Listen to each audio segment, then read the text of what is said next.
Stand by, technical difficulties, baby adjustments needed. Say, oodle-la-dee-oodle-la-dee-ga-doo-day. Welcome, folks, to Around Our World in 80. Jared has a spiffy new haircut. Ooh. So, this week we did Robin Hood. Robin Hood was probably one of my favorites growing up. What about you? Yeah. It was pretty much awesome. It's a lot of where I got my interest in archery. Who needs Katniss Everdeen? So there's actually some really interesting history behind the making of Robin Hood. That again just goes to show you that a good idea never dies. So around the time of when they were doing Snow White, back in 1937, Disney was actually interested in adapting the legend of Reynard the Fox. Now I actually had to look up who that was, but apparently, according to Wikipedia, Reynard the Fox was the main character in a literary allegory of Dutch, English, French, and German fables, and they're basically about a fox named Reynard, and he's a trickster, and his adventures usually involve him deceiving other animals for his own advantage or trying to avoid retaliations from them. His main enemy and his victim across the cycle is his uncle, the wolf, Isengrim. I don't know if that's how you pronounce it.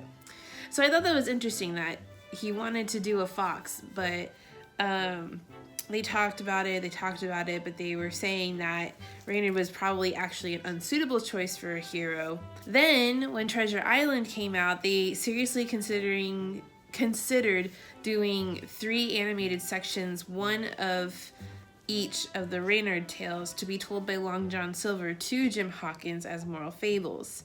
But ultimately, it was nixed as Treasure Island was the first fully live-action film from Disney. And then they were going to do a video on Reynard, but then scrapped that idea for The Sword in the Stone.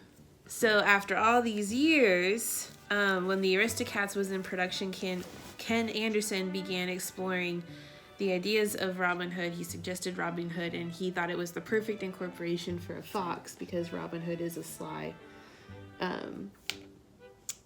hero. Trickster. And so he took Disney's idea of this and put it into Robin Hood, and that's how you ended up with Robin Hood as a fox. So the release of Robin Hood happened at Radio City Music Hall, which if you have not been, I highly suggest. It's very cool. It was in 1973, and it had mixed reviews. People praised the characters, the action scenes, and the music, but there was a lot of criticism at the recycled scenes of animation, which is something that Jared actually pointed out when we were watching it, because he recognized the dance scenes from The Jungle Book. Good call, babe. Among other things. Yeah. Somebody else said, there's not many films around these days which an entire family can attend and enjoy. Robin Hood is one of them. So that was part of the criticism and the praise. If only those people watched some of the movies that came out these days. It's interesting. Yeah. So like we said, like I loved Robin Hood, and it was fun to rewatch it again as an adult. There wasn't anything that like super stood out to me compared to when I watched it as a kid. I really enjoy it, and it makes me laugh. Because I could have pretty much told you everything that was going to happen next. What do you mean by that?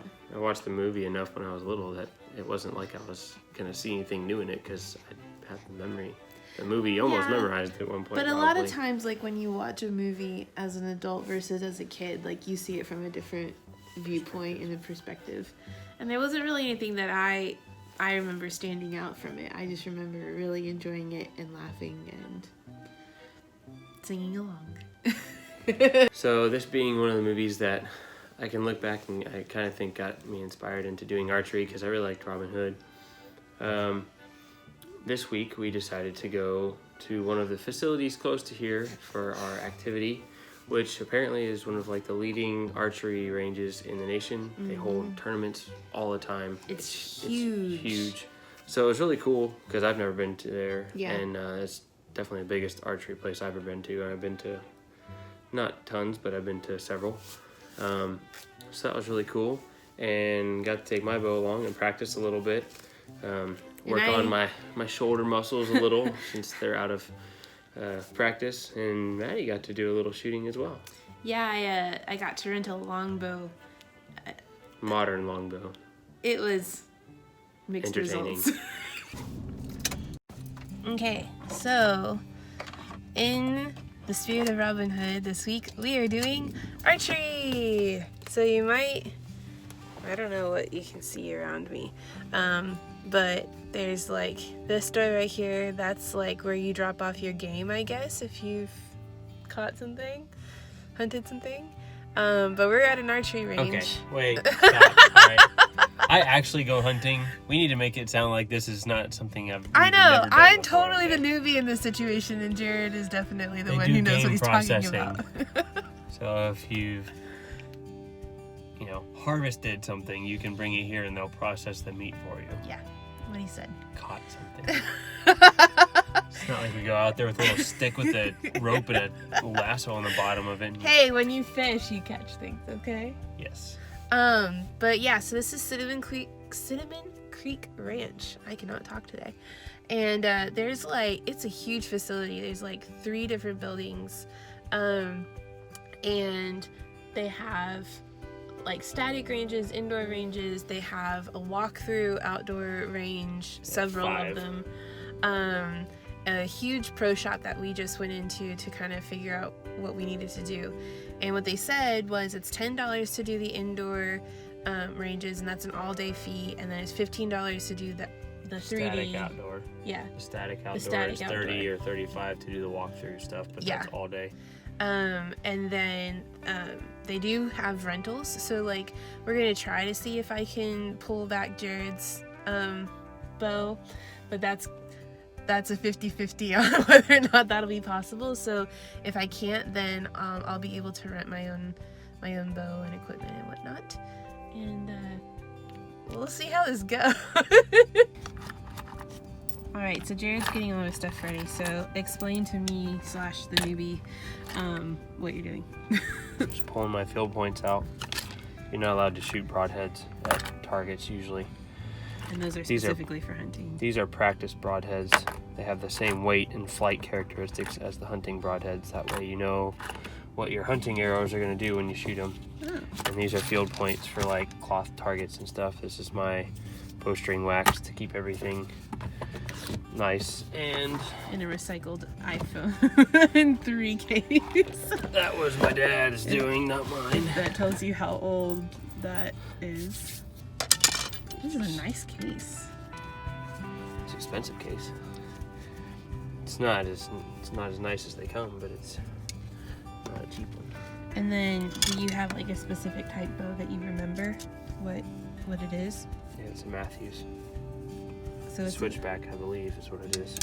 It's a very old model, so anyone that likes to have the current thing will be laughing at it because it's very, very old. It does the job. And it's actually my dad's old bow. The bow that I had was a Bowtech from about 12-ish years ago. No, even longer than that. Gosh, 15 years ago. I still preferred to shoot. You've gotten a deer with this one, haven't you? No. You got a deer with your Bowtech. Yeah. Gotcha.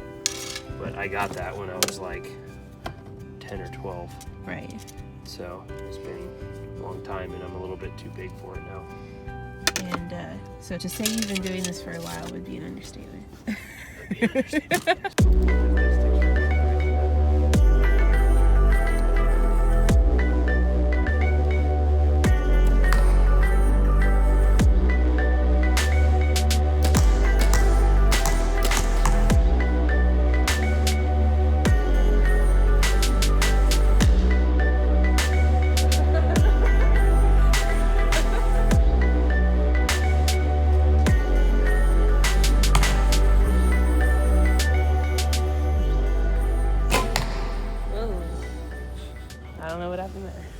So one thing you're doing, Yeah. and this comes from practice too, Okay. but with these, Yeah. because there's no letdown when you get back, it's a lot easier to come back and then just let it go, aim faster instead of trying to be real pinpoint Instead of accurate. holding it. Yeah. Because the longer you hold it back, the more you get tired. Okay. So get back, get where you kind of think it is. There you go.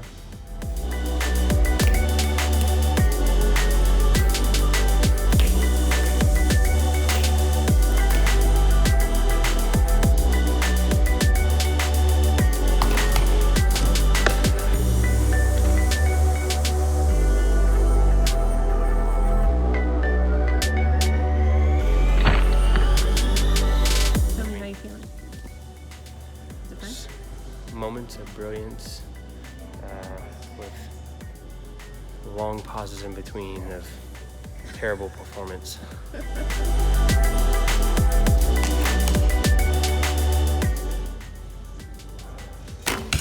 Whoa. That one went ridiculously high. No one can see. You shouldn't have said a thing. I mean, I got a bullseye. Okay, so we're done with the 10-yard range. And now we're walking over to the pro shop and going to the 20-yard range so that Jared can actually have a challenge and I can just make a fool of myself. As you can see, they have like a whole outdoor setup. Also, my bow does not look as cool as Jared's. Mine looks like a little kid's toy bow compared to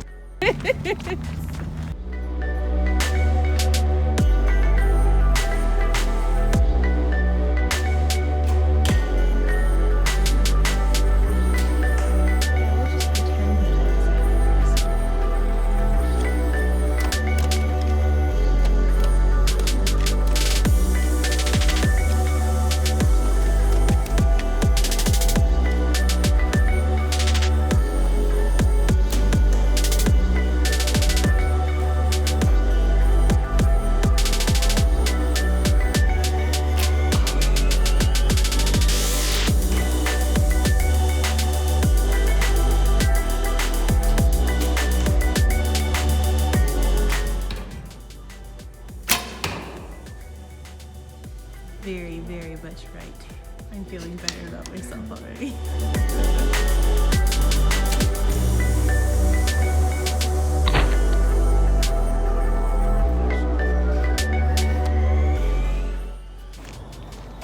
All right, what's our consensus?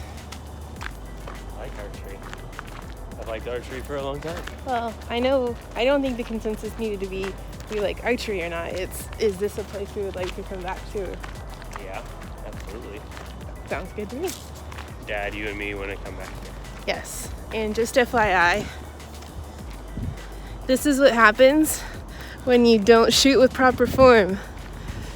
So shoot with proper form, people.